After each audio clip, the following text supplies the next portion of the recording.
అక్కడ ఉన్నటువంటి వాళ్ళు ఎవరికేస్తారు ఈ కాన్సెప్ట్ చుట్టూతో ఉంది. బీహార్లో ప్రధానమైన అంశం ఏంటంటే పాలన అన్నది ఒక ఆస్పెక్ట్, భావోద్వేగం అనేది మరొక ఆస్పెక్ట్. తేజస్వి యాదవ్ క్రిందసారి కూడా సింగిల్ లార్జెస్ట్ పార్టీ అదే, కాకపోతే మహాగఠబంధన్ తరఫున పోటీ చేశారు. ఇటు నితీష్ కుమార్ కంటే కూడా ఎక్కువ సీట్లు బీజేపీకి వచ్చినాయి. తేజస్వి యాదవ్కి ఆ ఎక్కువ రావడానికి కారణం ఏంటి? బీజేపీ నితీష్ కుమార్ని కంట్రోల్ చేయడానికి అమిత్ షా చిరాగ్ పాస్వాన్ని వదిలిపెట్టాడు. చిరాగ్ పాస్వాన్ అప్పుడు కూటమిలో పార్టిసిపేట్ చేయకుండా ఎదిరించి తను ఇండివిజువల్ గా పోటీ చేశాడు. ఇండివిజువల్ గా పోటీ చేయడం వల్ల నితీష్ కుమార్కి సీట్లు తగ్గినాయి, తేజస్వి యాదవ్ సీట్లు తగ్గినాయి. పూర్తి మెజార్టీ రావాల్సిన చోట దెబ్బతిన్నారు.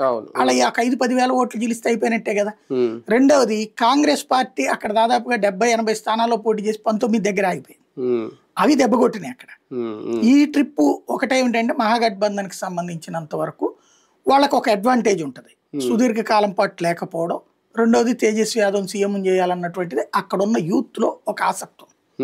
నితీష్ కుమార్ వృద్ధుడు అయిపోవటం, అప్డేటెడ్ కాన్సెప్ట్ లో తక్కువ ఉండటం, అది ఫెర్చింగ్.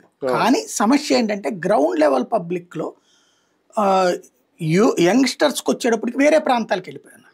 వాళ్ళకి ఆయా రాష్ట్రాల పరిపాలన చూశాక, ఇది విధానాలు చూశాక అక్కడ తేజస్వి యాదవ్ వస్తే బాగుపడుతుంది అన్న నమ్మకం లేదు.